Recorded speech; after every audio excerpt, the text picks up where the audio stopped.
혹시 이런 말을 들어보신 적 있습니까? 비타민 많이 먹으면 콩팥이 망가진다. 과도한 비타민 섭취는 독이다. 특히 비타민 C를 매일 먹으면 신장 결석이 생긴다. 아마 많은 분들이 건강을 생각해서 비타민을 챙기려다 오히려 이런 경고 때문에 주저하셨을 겁니다. 정말일까요? 정말 비타민 C가 우리 신장을 망가뜨릴까요? 이 질문에 대한 진실을 저는 35년 동안 수많은 환자를 보며 지켜봤습니다. 안녕하세요. 저는 74세 내과 전문의 이영진입니다. 비타민 연구만 35년 넘게 해왔습니다. 수백 명의 환자에게 비타민을 처방했고 직접 복용하며 몸으로 확인했습니다. 오늘 드리는 말씀은 단순한 이론이 아닙니다. 현장에서 경험으로 확인한 결과입니다. 그리고 양심을 걸고 말씀드립니다. XX 비타민은 저는 추천하지 않습니다. 왜 그런가? 어떤 비타민은 오히려 건강을 해치기 때문입니다. 특히 신장 질환이 있는 분들, 콩팥이 걱정인 분들에게는 더욱 그렇습니다. 비타민 C를 오해하는 분들이 많습니다. 과연 비타민 C가 신장을 해치는가? 그보다 더 중요한 질문이 있습니다. 비타민 C가 부족하면 신장은 어떻게 될까? 사실 콩팥은 우리 몸에서 가장 섬세한 기관 중 하나입니다. 작은 혈관들이 그물처럼 얽혀 있는 사구체라는 조직이 콩팥의 핵심입니다. 이 사구체가 혈액 속 노폐물을 걸러내면서 소변을 만들죠. 그런데 이 사구체를 보호하는 데 비타민 C가 핵심적인 역할을 한다면 어떻겠습니까? 놀라운 이야기를 들려드리겠습니다. 저는 직접 수많은 환자들에게 고용량 비타민 C를 처방했습니다. 일부는 신장 기능이 이미 떨어진 분들이었죠. 그런데 비타민 C를 꾸준히 복용한 결과 신장 수치가 좋아진 경우가 많았습니다. 심지어 병원에서는 별다른 치료법이 없다고 한 분들도 마찬가지였습니다.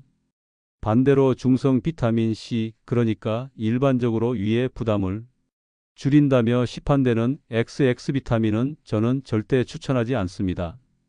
그 이유가 무엇일까요? 바로 비타민 C의 본질, 항산화 작용을 거의 못하기 때문입니다. 이런 중성화된 비타민은 수소 이온을 잃어 항산화력이 크게 떨어집니다. 그럼 왜 시중에는 이런 제품이 팔릴까요? 속쓰림 걱정 때문에 많은 분들이 찾습니다. 하지만 이건 단기적인 위장 편안함을 얻기 위해 장기적인 효과를 희생하는 셈입니다. 이런 질문을 드려보고 싶습니다. 혹시 비타민 C를 복용하다 속쓰림 때문에 끊어보신 적 있나요? 비타민을 먹어야 한다는 건 알지만 위장 때문에 계속 미루신 적은요? 오늘 영상 꼭 끝까지 보셔야 합니다. 비타민 C를 안전하고 효과적으로 섭취하는 법, 그리고 콩팥 건강을 지키는 방법까지 자세히 알려드리겠습니다. 그리고 영상 시작 전에 부탁 하나 드리겠습니다. 구독과 좋아요 눌러주시면 저에게 큰 힘이 됩니다.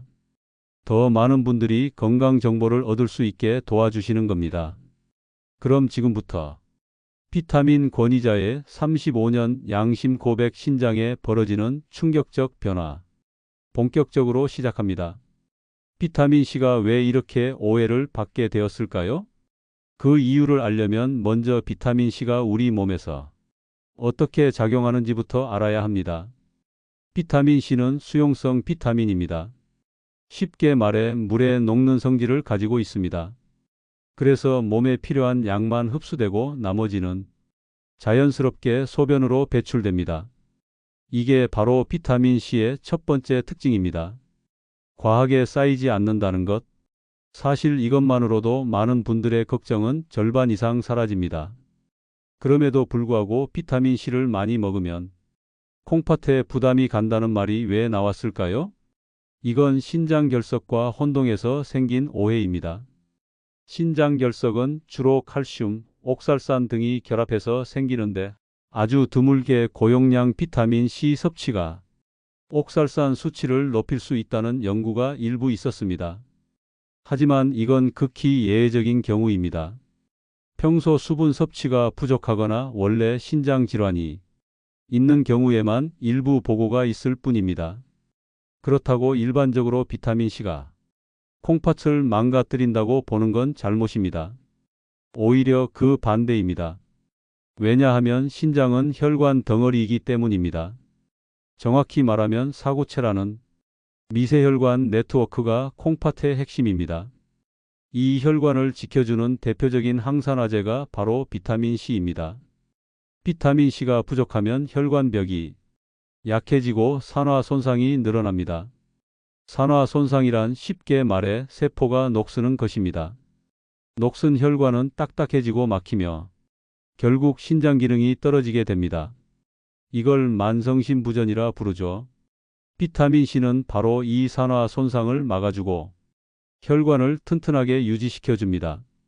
여기에 또 하나 중요한 역할이 있습니다. 흡수되지 않은 비타민 C는 대장을 지나면서 장내 세균 균형을 조절합니다. 이 과정에서 대장암 예방에도 긍정적인 영향을 줍니다. 즉, 몸에서 흡수되든 안 되든 비타민 C는 모두 제 역할을 하고 떠나는 셈입니다. 방광에서도 비슷한 작용을 합니다. 흡수된 비타민 C 일부가 소변으로 배출될 때 이 과정에서 방광 내 활성산소를 제거하여 방광암 예방 효과도 기대할 수 있습니다. 이쯤 되면 비타민 C는 먹어도 결국 다 배출된다는 주장도 오해임을 아실 겁니다. 흡수된 비타민 C는 혈관으로 들어가서 전신 곳곳에서 산화 방지, 콜라겐 합성, 면역 기능 강화 등에 관여합니다. 남은 일부가 소변으로 나갈 뿐이지 몸에 흡수된 순간부터 다양한 일을 하는 것입니다. 특히 저는 수많은 콩팥 기능이 저하된 환자분들을 직접 지켜봤습니다. 그분들에게 꾸준히 비타민 C를 처방했을 때 신장 수치가 개선되거나 유지되는 경우가 많았습니다. 정반대로 비타민 C 부족으로 혈관 손상이 가속화되어 신부전이 심화되는 경우도 봤습니다. 물론 복용법에는 요령이 필요합니다. 무조건 많이 먹는다고 좋은 게 아닙니다. 한 번에 너무 많은 양을 먹기보다 하루 복용량을 나누어 섭취하는 것이 좋습니다. 제가 권하는 기준은 한 번에 4000mg 이하로 하루에 여러 번 나누어 먹는 방식입니다. 여기서 꼭 짚고 넘어가야 할 부분이 있습니다. 바로 중성 비타민 C입니다. 일부 제품은 속쓰림을 줄인다며 비타민 C에 나트륨, 칼슘을 결합시킨 중성 제품으로 판매합니다. 이런 제품들은 위에는 부담이 덜할 수 있지만 가장 중요한 항산화 작용이 떨어집니다. 산소와 반응하며 활성산소를 제거하는 수소이온이 없어지기 때문입니다. 결국 비타민 C 본연의 역할을 제대로 못하게 되는 겁니다. 그럼 어떻게 복용하는 것이 가장 좋은가?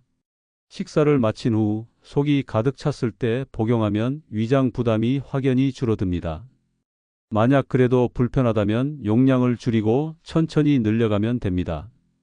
이렇게 몇 달만 지나면 위장도 비타민 C에 적응하게 됩니다. 비타민 C는 단순한 감기 예방제가 아닙니다. 혈관을 보호하고 신장을 지키고 면역 기능을 높여주며 심지어 암 예방까지 도움을 줄 수 있는 귀한 물질입니다. 하지만 잘못된 제품, 잘못된 복용법은 오히려 기대 효과를 떨어뜨릴 수 있습니다. 바로 이런 이유로 저는 감히 말씀드립니다. XX 비타민, 특히 중성 비타민 C는 추천하지 않습니다. 이제 실천 사례를 통해 실제로 어떻게 효과가 나타나는지 살펴보겠습니다. 이론은 누구나 말할 수 있습니다. 하지만 진짜 중요한 건 현장에서 환자분들과 마주하며 확인한 실질적인 변화입니다. 오늘은 제가 직접 만났던 환자분들의 사례를 통해 비타민 C가 어떻게 작용했는지 말씀드리겠습니다. 먼저 떠오르는 분은 이정호 씨입니다. 이정호 씨는 환갑을 넘긴 남성분이었습니다. 고혈압을 오래 앓았고 당뇨도 있었습니다. 특히 신장 기능이 걱정이었죠. 병원에서는 사구체역와율이 40까지 떨어졌다고 했습니다. 정상인의 절반 수준입니다. 그분은 이렇게 말씀하셨습니다. 교수님, 저는 이제 신장이 망가지는 거 아닙니까? 그때 제가 권한 것이 바로 비타민 C였습니다. 하지만 기존에 드시던 중성 비타민 C는 끊으라고 했습니다.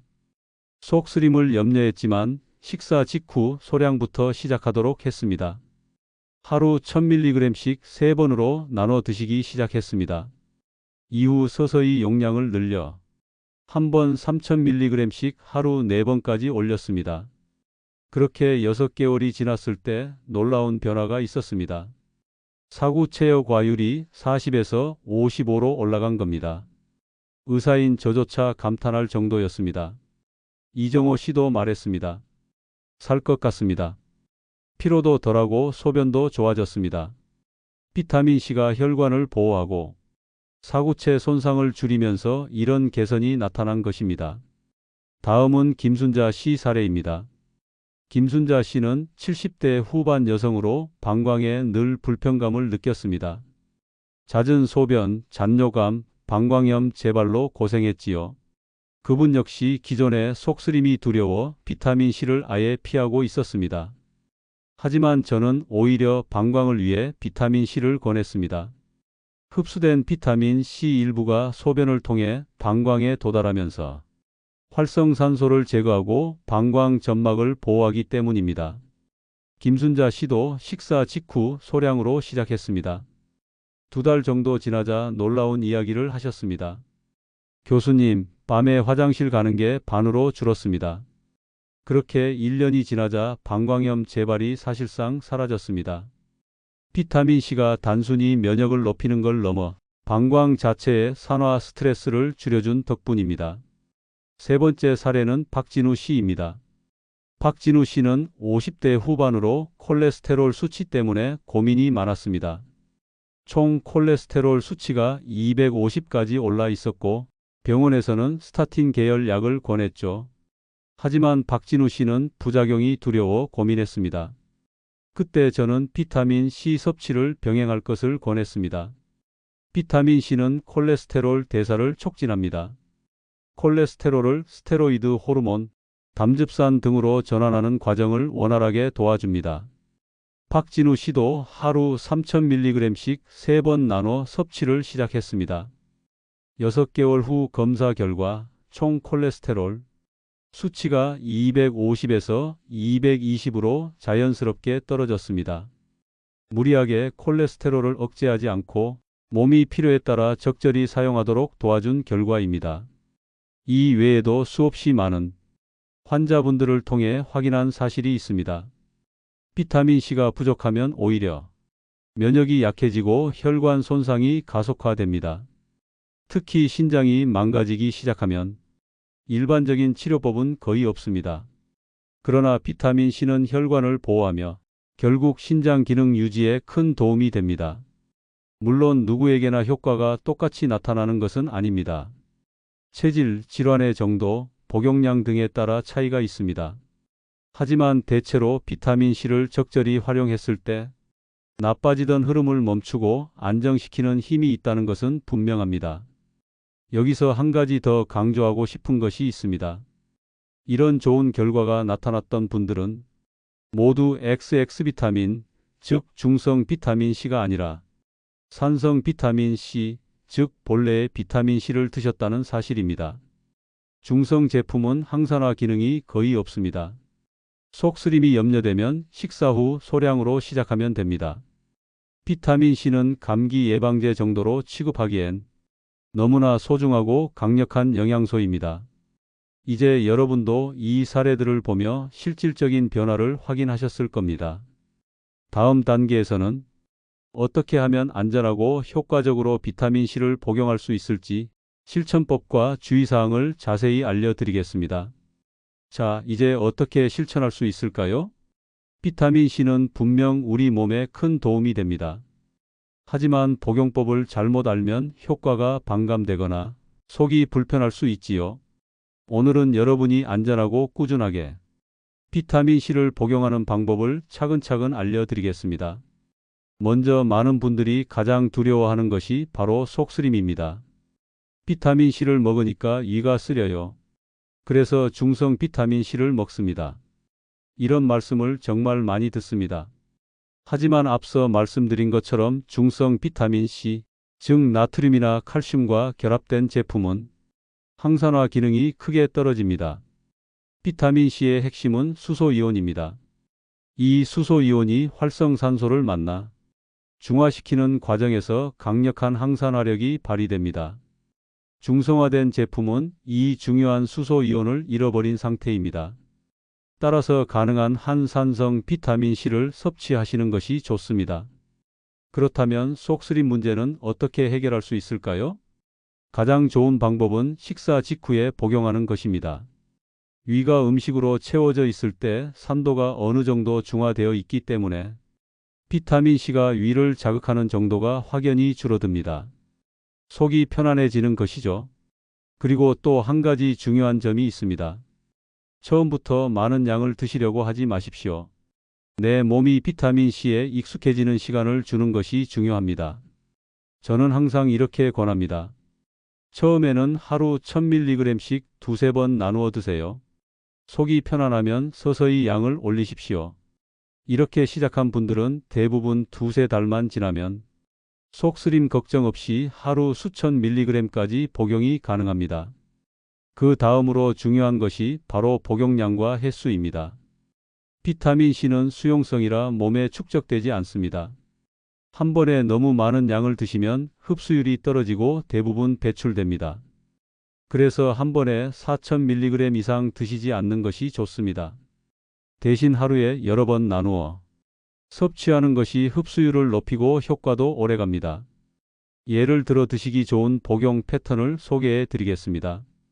아침 식사 후 3000mg, 점심 식사 후 3000mg, 저녁 식사 후 3000mg, 필요시 취침 전 추가 1000에서 2000mg, 이렇게 하루 총량 9000에서 11000mg 정도를 나누어 섭취하면 대부분의 분들에게 안전하면서도 효과적입니다. 물론 개인마다 체질이 다르기 때문에 본인의 위장 상태에 따라 양을 조절하셔야 합니다.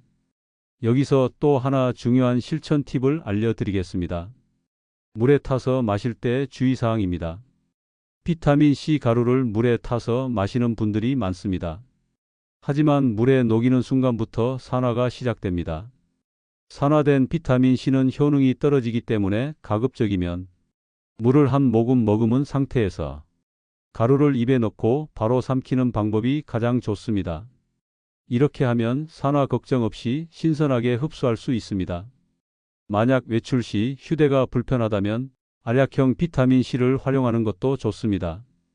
다만 알약도 가능하면 산성 비타민C 제품을 선택하십시오. 그리고 꼭 기억하셔야 할 것은 수분 섭취입니다. 비타민C를 많이 드실 때는 하루 수분을 충분히 섭취해 주어야 노폐물 배출이 원활하고 신장 부담도 줄어듭니다. 그 다음으로 많이 질문하시는 것이 바로 언제까지 복용해야 하나요? 입니다. 저는 이렇게 말씀드립니다. 비타민C는 평생 드셔야 합니다. 단기적인 복용으로 얻을 수 있는 이점도 있지만 혈관 보호, 면역 유지, 장 건강, 신장 보호 등 장기적인 건강을 생각하면 꾸준한 복용이 훨씬 큰 혜택을 줍니다. 저도 벌써 40년 가까이 매일 비타민C를 복용하고 있습니다. 그리고 지금도 그 효과를 몸으로 체감하고 있습니다. 혹시 이런 분들도 계실 겁니다. 과일이나 채소를 충분히 먹으니 비타민C 보충은 필요 없습니다. 이론적으로는 맞습니다. 하지만 현대인들의 식생활을 생각해 보면 현실적으로 충분한 양을 음식만으로 섭취하기 어렵습니다. 예를 들어 하루에 비타민C를 4000mg 섭취하려면 딸기를 몇 박스씩 먹어야 합니다. 레몬으로 환산하면 수십 개가 필요합니다. 따라서 보충제를 활용하는 것이 오히려 실질적이고 효율적입니다. 그리고 또 한 가지, 시판되는 일부 비타민C 제품 광고를 보면 천연 비타민C라는 문구가 붙어 있습니다. 이것은 소비자를 현혹하는 표현입니다. 실제로 시중의 대부분 비타민C는 옥수수, 감자, 고구마 등을 발효하여 미생물이 만들어낸 합성 제품입니다. 이 과정은 자연에서 추출할 수 없는 고순도 비타민C를 만들어냅니다. 천연물 유래 비타민C가 정확한 표현이지 과일에서 짜낸 천연 비타민C는 거의 존재하지 않습니다. 따라서 제품을 선택하실 때는 천연이라는 말에 현혹되지 마시고 순도 높은 산성 비타민 C인지 확인하는 것이 더 중요합니다. 비타민 C는 우리 몸에서 너무나 다양한 역할을 합니다. 혈관 보호, 신장 보호, 방광 보호, 대장 건강, 면역 강화, 심지어 암 예방까지. 이 귀중한 영양소를 어떻게 활용하느냐에 따라 건강의 질이 달라집니다. 자, 오늘 알려드린 방법대로 시작해 보십시오. 속쓰림이 걱정되신다면 식사 후 소량으로 시작하고 수개월 동안 천천히 증량하시면서 내 몸에 맞는 용량을 찾으시면 됩니다. 그리고 반드시 기억하십시오. 중성 비타민 C는 추천하지 않습니다. 이제 꾸준함이 얼마나 중요한지, 그리고 왜 신장까지 보호되는지를 다음 단계에서 의학적 근거와 함께 더 깊이 알려드리겠습니다. 비타민 C는 단기간에 효과를 내는 약이 아닙니다. 그렇다고 무조건 많이 먹는다고 기적이 일어나는 것도 아닙니다. 이 성분의 진짜 힘은 바로 꾸준함에 있습니다. 저는 비타민 C를 설명할 때 종종 이렇게 비유합니다. 비타민 C는 매일 집 앞마당을 쓸어내는 청소부다. 낙엽이 매일 떨어지듯 우리 몸속에도 매일 산화물질 활성산소가 쌓입니다. 비타민 C는 이 찌꺼기들을 매일 조금씩 청소해 줍니다. 그래서 하루라도 빼먹지 않는 것이 중요합니다. 의학적으로도 이 꾸준함의 중요성은 여러 논문에서 입증되어 왔습니다. 대표적인 사례가 파울링 박사의 연구입니다. 이분은 노벨상을 2번이나 수상한 과학자로 생애 후반부를 비타민 C 연구에 몰두했습니다.